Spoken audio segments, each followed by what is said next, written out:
Hi, and welcome to basically week 6, and you should be taking your midterm. The midterm is open until the 14th, which is Friday.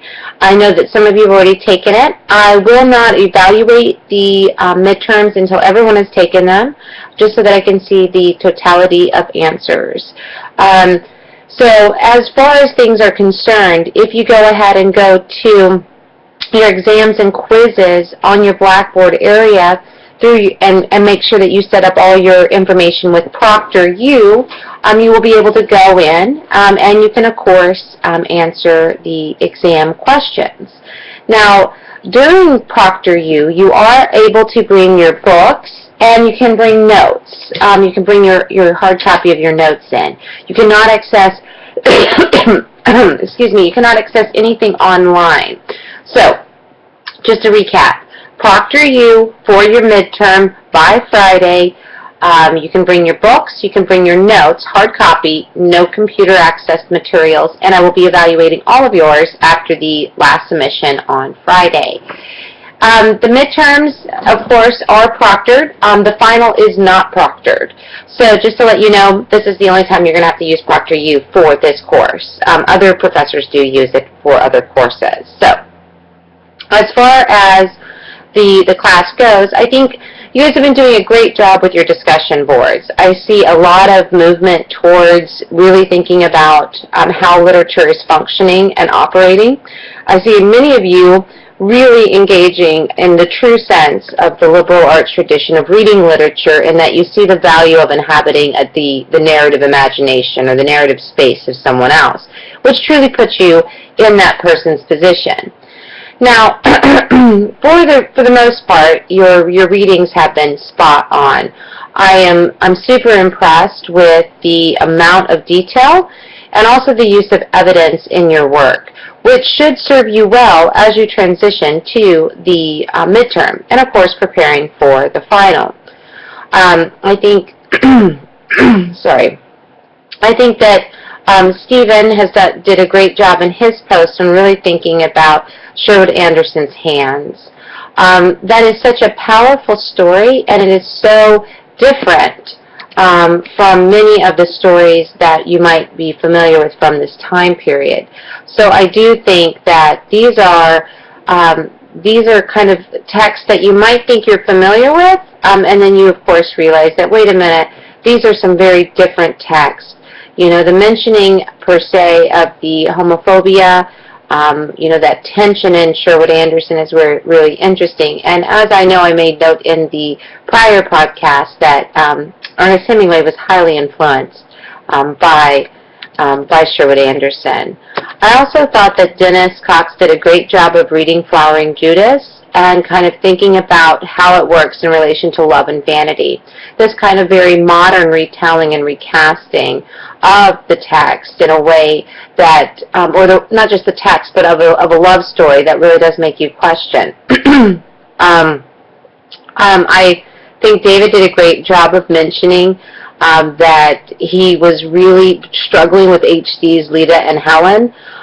This idea that modernist work does utilize patterns drawn from world literature, finally, you know, turn the light on. And I think that that's the other part of this period in literature, is it really is about the make it new. And I really appreciate that kind of connection that David made. Karen did a good job of mentioning, you know, the Snows of Kilimanjaro being this almost layered story, which with Hemingway, he often has two surfaces, one on the surface and, of course, one below it. Sometimes called the iceberg principle, sometimes called parataxis, which is the ancient rhetorical device. Randolph mentioned this idea of hands, you know, this idea about passion being misinterpreted.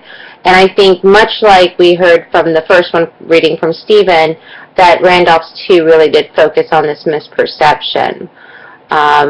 Dennis and Deborah got in a very nice kind of discussion about stopping by woods. You know, the discussion of whether or not the ending of this piece was a bit of a mess, or if it was actually a lot of I guess you'd say more pointed material. And many of you have remarked that this week had a ton to read.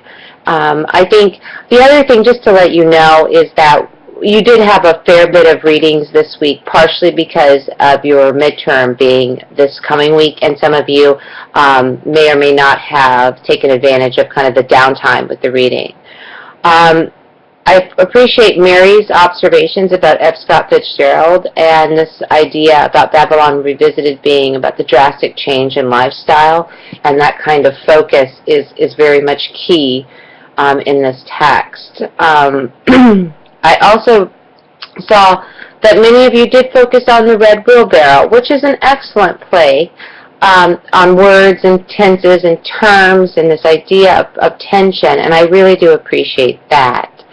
I do think, and probably one of the more engaged readings, Mary Forte mentioned in her observations by all of them, this kind of depth that happens in all the stories, and of course the connections between the two. Many of you really did hit on some of the key elements of modernism, which is this lack of certainty, this calling back a past, a fond remembrance, a pessimism, a lack of ontological certainty brought by the fact of World War I and World War II.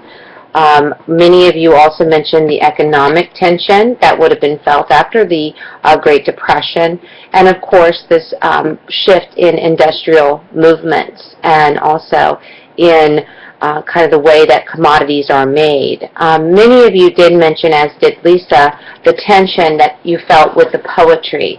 And I urge you to think about the idea that you have read a very difficult poem in T.S. Eliot's The Wasteland, and kind of how you have actually come to increase your level of understanding and enjoyment. In fact, Kenneth mentions that he really did enjoy reading the text and reading the selections today or this week rather than the earlier reading.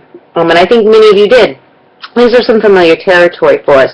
The modern poets, some would, and writers, some would argue that we're still in the modern period. I don't know if I completely agree with that, but I do think the strains of modernism do reflect well on our lack of ontological certainty or knowing how to be in a given time period or given place. I also think that we enjoy the idea of taking something and making it new, of trying to add our spin to it and really engage it.